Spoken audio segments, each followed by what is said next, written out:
جميل منبان، والأجمل في هذا هو أنه اليوم هو التقدم السريع اللي عرفته يعني وزارة التعليم العالي والبحث العلمي في رقمنة القطاع، وخاصة هو قطاع حساس وهام جدا. أكيد كما سبق وقلنا أنه قطاع التعليم العالي راهو يحدث ضجة كبيرة مؤخرا. يعني هذا القطاع راهو يعمل بكل جهد بكل يعني كد، بداية من السيد الوزير إلى إطارات الوزارة إلى مدراء الجامعات مدراء المعاهد وأيضا إلى كل الأساتذة والدكاترة وصولا إلى الطلبة اللي هم أيضا بدورهم راهم يعملوا. نعم. أكيد راهم يجتهدوا راهم يعملوا، خاصة كما قلنا في مجال الابتكار.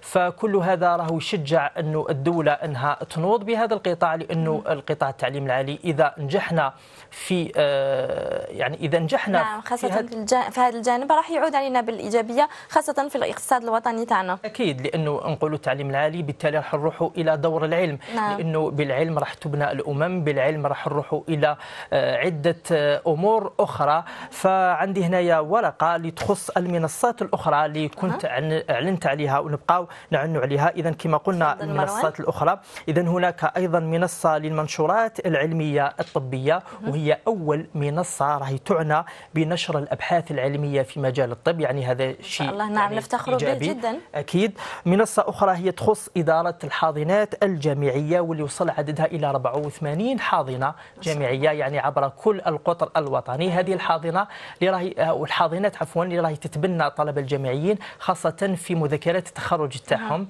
اذا فنتمنى هم مبدعين. اكيد والحمد لله رانا نشوفوا دائما الجديد فيها. هناك منصه اخرى اللي راهي تخص شهاده تبرئه الذمه، يعني راهي تسهل لاستخراج هذه الشهاده. وايضا هناك منصات رقميه وموضوعاتيه تحتني بالتطبيقات.